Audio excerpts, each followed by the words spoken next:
Ma'am ma'am ma'am हाँ, तुमने कुछ कहा? मैं इतनी देर से आपको आवाज़ लगा रही हूँ, पता नहीं आपका ध्यान कहाँ है। वो पता नहीं कहा था। हाँ बोलो। अब मुझे ना ये वाला क्वेश्चन समझ में नहीं आ रहा है। अच्छा, ये तो कल समझाया था मैंने तुम्हें। हाँ मैम, पर ना मेरे दिमाग से निकल गया। अच्छा ठीक है, कोई बात नहीं, तुम मेरे पास आओ, मैं तुम्हें अच्छे से समझा दूँगी। वहाँ पर आऊँ? हाँ ठीक है मैम। हाँ, तो क्या बोल रही थी तुम? ये वाला क्वेश्चन मुझे समझ में नहीं आया। कल समझाया था, पता नहीं तुम्हारा ध्यान कहाँ रहता है। सॉरी मैम, अब आप दोबारा समझा दो। गीत, तुम्हारे हाथ तो बहुत सॉफ्ट है। हाँ, और तुम्हारी स्किन भी कितनी ग्लोइंग है, क्या यूज़ करती हो? नहीं मैम, मैं कुछ यूज़ नहीं करती, मम्मी बहुत गुस्सा करती हैं। समझा दो ना मैम। पढ़ाई वढ़ाई तो होती रहेगी, स्कूल में भी पढ़ाई तो करती हो, और अब यहाँ पर भी ना कुछ बातें कर लेते हैं ना। मैम बातों का बिल्कुल भी टाइम नहीं है, परसों एग्ज़ाम है और आपको पता है मुझे तो कुछ भी नहीं आता है। मैं सब सिखा दूंगी तुम्हें। वैसे तुम वैक्स करवाती हो क्या टांगों हाँ पर? मैम, वो स्कर्ट डालनी होती है ना, तो मैं करवा लेती हूँ। बहुत सॉफ्ट है तुम्हारी टांग। मैम मुझे अनकंफर्टेबल फील हो रहा है, आप ऐसे टच कर रही है ना। अरे पागल, मैं कोई लड़का थोड़ी हूँ जो तुम्हें अनकंफर्टेबल फील हो रहा है। यही तो, कि आप एक लड़का नहीं हो और लड़कियों के ऐसे लड़की को टच कर रहे हो, मुझे ना कुछ ठीक नहीं लग रहा है। आप ये सब छोड़ो, मुझे समझा दो। अच्छा, और जब सोनू तुम्हें छूता है तब कैसा लगता है, जो तुम्हारी क्लास में पढ़ता है? अरे मैम, सोनू तो बस मेरा जस्ट फ्रेंड है, वो हम स्कूल भी साथ आते हैं ना और ट्यूशन भी साथ जाते हैं। ऐसा कुछ नहीं है जैसा आप सोच रहे हैं। तुम्हारी मैडम हूँ मैं, मुझे सब पता है तुम्हारा और सोनू का क्या चल रहा है। और मैंने तो ये भी सुना है कि तुम उसके साथ होटल में। नहीं नहीं मैम, ऐसा कुछ नहीं है। दरअसल वो तो ना हम वहाँ पे कुछ खाने पीने गए थे। अच्छा, मैम परसों एग्ज़ाम है, वो समझा दो ना। एग्ज़ाम की टेंशन क्यों लेते हो? हाँ, मैं हूँ ना। तुम्हें पता है, तुम ना बस मेरी बात मान लो, मैं ना तुम्हारे नंबर पूरे तुम्हें दूंगी। ये समझ लो कि पूरे स्कूल में ना तुम टॉपर बन जाओगे। कैसी बात मान लूँ मैं आपकी, मुझे कुछ समझ में नहीं आ रहा है। वही जो तुम उस सोनू के साथ करती हो, आज मेरे साथ। मैम ये सब क्या कर रहे हो, हटिए, मुझे प्यास लगी है। अरे पागल लड़की, लगता है शर्मा गई। हाँ, इसको थोड़ा अजीब लग रहा होगा ना, शायद पहली बार किसी लड़की ने इसे टच किया है। पर कोई नहीं, मैं भी इसकी मैडम हूँ, एक ना एक दिन इसे मना ही लूँगी। और एक ना एक दिन क्यों, कोशिश तो पूरी आज ही करूँगी। बहुत दिनों से नज़र है मेरी इस पर। ही मैम को हो क्या गया, कैसी बहकी बहकी बातें कर रही है, मेरे को इतने गंदे तरीके से टच कर रही है और बोल रही है कि मैं तेरे साथ सब कुछ करना चाहती हूँ। हे भगवान, आज तक तो मैडम ने ऐसी कोई हरकत नहीं करी है। कभी कभी वो टच करती थी, पर मैंने सोचा हो सकता है मैं उन्हें अच्छी लगती हूँ, पर लेकिन सच्चाई तो कुछ आज ही नज़र आ रही है कि वो मेरे को उस नज़र से देखती हैं। छी, ये सब गलत है, मुझे इस चीज़ों को रोकना होगा। पर मैं रोकूँ कैसे? अगर घर पे अगर बताया कि मुझे यहाँ ट्यूशन लगना ही नहीं है तो मम्मी गुस्सा करेंगी। मैं करूँ तो करूँ क्या, किस तरीके से निकलूँ? अभी तो पानी का बहाना करके मैं इधर आ गई, पर डेली तो मैं ट्यूशन आऊँगी ना, आखिर कब तक बचूंगी मैं? मुझे कुछ समझ में नहीं आ रहा है कि मैं क्या करूँ। तो क्या सोचा तुमने उस बारे में, किस बारे में मैम? जो अभी मैंने तुम्हें बोला था करने के लिए? नहीं मैम देखो, मजाक अपनी जगह है, पर ये सब गलत है ना। आप शादीशुदा हो और ये सब आपको शोभा नहीं देता। कुछ गलत नहीं है, और तुझे पता है तू ना बहुत हॉट है, मेरा तो दिल आ गया है तेरे ऊपर। हाँ, मैम दिल आ गया। देखिए आप लड़की हैं और मैं भी लड़की हूँ, ये सब अच्छा नहीं लगता है। अगर आपके पति को पता लग गया तो सोचो क्या होगा। मेरे पति को कुछ पता नहीं लगने वाला, और मुझे ये भी पता है कि तू तैयार क्यों नहीं हो रही है इन सब चीज़ों के लिए। सोनू की वजह से ना, मुझे पता है। देख मेरी बात मान, सोनू ना तेरा फ़ायदा उठाना चाहता है, तेरा इस्तेमाल करना चाहता है। वो पता है तुझे होटल लेके जाएगा और तेरी वीडियो बना लेगा, और हो सकता है कि वो उस वीडियो को वायरल कर दे। फिर सोच तेरा क्या होगा, और तेरे तेरे माँ बाप का क्या होगा, कभी सोचा है क्या? लेकिन हम दोनों अगर ऐसा कुछ करते हैं तो किसी को कुछ पता नहीं चलेगा। नहीं नहीं मैम, ये सब गलत है, और सोनू ऐसा लड़का नहीं है जैसा आप सोच रहे हो, और ना ही हमारे बीच ऐसा कुछ। देखिए मैम ये सब गलत है, आप प्यार से मान जाइए, वरना मुझे ना घर पे बताना पड़ेगा कि आप मेरे साथ क्या हरकत करते हैं। अच्छा ठीक है, बता दे घर पे, लेकिन तुझसे पहले ना मैं बताऊंगी तेरे माँ बाप को कि तेरा चक्कर उस सोनू के साथ चल रहा है, और जिसकी वजह से तू पढ़ाई पे ध्यान नहीं देती, और तेरे एग्जाम में ना 0 नंबर दूंगी तुझे। अरे नहीं नहीं मैम, प्लीज़ ऐसा मत करना।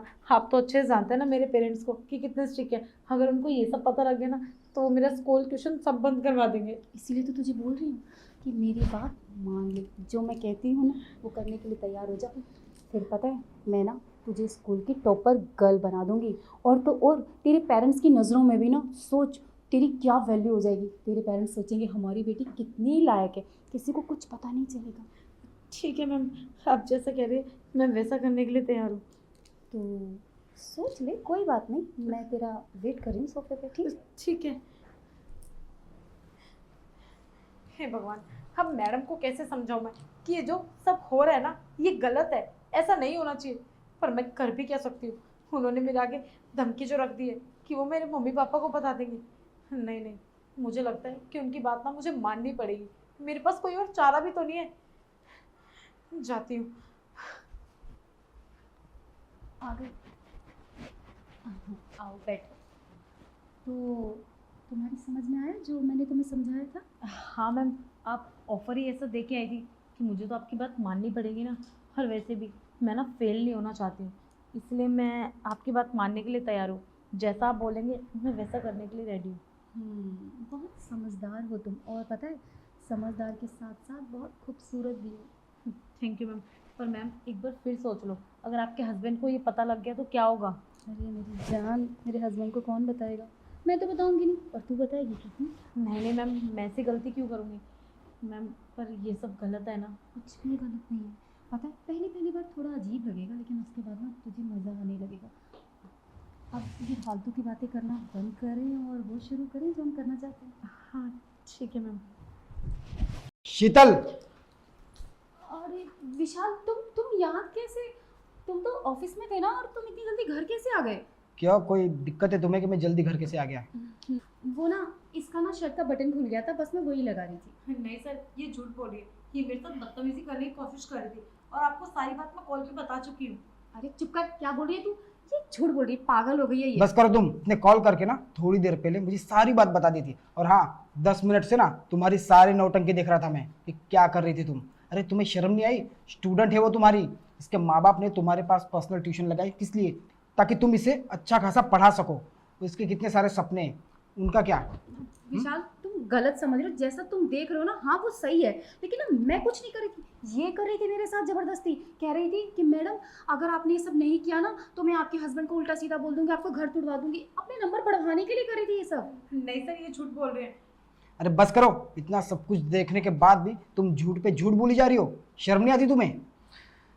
विद तुम एक काम करो, पहले तो तुम घर जाओ। और हाँ, कल से तुम्हें ट्यूशन आने की कोई ज़रूरत नहीं। पापा को बोलो कोई और ट्यूशन देख ले। ठीक है सर। पढ़ाई पे ध्यान दो। ठीक है। और हाँ, यहाँ जो कुछ भी हुआ ना बाहर किसी को बताने की ज़रूरत नहीं, ठीक है? ठीक है सर। जाओ। अब विशाल मेरी बात सुनो, जैसा तुम समझ रहे हो ना ऐसा कुछ भी नहीं है विशाल। ये लड़की ना बहुत चालू है, पूरे स्कूल में बहुत बदनाम है। इसका ना किसी लड़के के साथ चक्कर भी चल रहा है, तो ये ना हम दोनों के बीच में लड़ाई करवाना चाहती है। मैं सच बोल रही हूँ। अरे बस करो तुम। खुद का झूठ छुपाने के लिए तुम दूसरों पे इल्जाम लगा रही हो। शर्म नहीं आती तुम्हें? सब कुछ ना सुन चुका हूँ कि कब से क्या चल रहा था। और हाँ, एक बार के लिए मैं तुम्हारी इन बातों पे यकीन कर भी लूँ कि वो लड़की गलत है, पर हमारे बीच जो चल रहा है 10 महीनों से, उसका क्या? 10 महीने हो चुके हमारी शादी को, और इन 10 महीनों में हमेशा तुम कुछ ना कुछ बहाना करके मुझसे दूर होती जा रही थी। क्या कह रही थी? वो कोई टिल्लू बाबा ने कहा है कि हम 1 साल 1.5 साल तक फिजिकल नहीं हो सकते। ठीक है, अब अगर जब तुम्हें सब कुछ सच पता चल ही चुका है तो सुन लो कि हाँ ये सच है कि मैं लेस्बियन हूँ और लड़कों में मेरा कोई इंटरेस्ट नहीं। मुझे लड़कियाँ पसंद है। अच्छा, अगर तुम्हें लड़के पसंद नहीं थे, लड़कियां पसंद थी, तो तुमने मुझसे शादी करके मेरी ज़िंदगी खराब क्यों की? खराब तुम्हारी नहीं, मैंने अपनी ज़िंदगी कर ली अपने मम्मी पापा की बात मान के। उन्होंने ज़बरदस्ती मेरी शादी तुमसे करवा दी। मैं तो तुमसे शादी कभी करना ही नहीं चाहती थी। अरे जब करना नहीं चाहती थी तो सब कुछ साफ साफ बता देती ना अपने माँ बाप को। पर नहीं, तुम्हें तो अपने साथ साथ मेरी भी ज़िंदगी खराब करनी थी, है ना? देखो, 10 महीने हो गए, बहुत कुछ सह चुका हूँ। मैं इसी कश्मकश में था कि आखिर मेरी ज़िंदगी में चल क्या रहा है, पर आज सारी बातें क्लियर हो चुकी हैं। तो मैं एक चीज़ और क्लियर करना चाहता हूँ। आज शाम तक डिवोर्स के पेपर रेडी हो जाएंगे। क्या हाँ। विशाल पागल हो गए हो क्या? इतनी छोटी सी बात के लिए तुम मुझे डिवोर्स दे दोगे? देखो, पागल तो मैं अब तक था, और तुम्हें छोटी सी बात लगती है? अरे लेस्बियन हो तुम, और तुम्हारे साथ में पूरी ज़िंदगी कैसे गुजारूँ बताओ तुम? विशाल प्लीज़ मेरी बात सुनो। देखो मैं अपने आप को बदल लूँगी। मैं तुम्हें वो प्यार दूंगी जो पत्नी अपने पति को देती है। प्लीज़ लेकिन मुझे तलाक मत दो। मैं मम्मी पापा को क्या बोलूँगी? वो प्यार अगर तुम्हें देना होता ना तो ये 10 महीनों में सुधर जाती। पर क्या है ना, नेचुरली तुम्हारे अंदर जो हार्मोन्स और गट्स है ना, ये कभी बदल नहीं सकते। तो फाइनल मेरा डिसीजन यही है कि मैं तुम्हें डिवोर्स दे दूँ। और हाँ, शाम तक पेपर्स रेडी हो जाएंगे। इस घर से और मेरी ज़िंदगी से हमेशा हमेशा के लिए निकल जाना। मेरी बात तो सुनो विशाल। विशाल, हे भगवान, इस बेवकूफ़ लड़की की वजह से मेरा घर खराब हो गया। मैं इस लड़की को तो छोड़ूंगी नहीं, लेकिन इससे पहले कि विशाल कुछ कदम उठा दे, मैं विशाल से बात करती हूँ।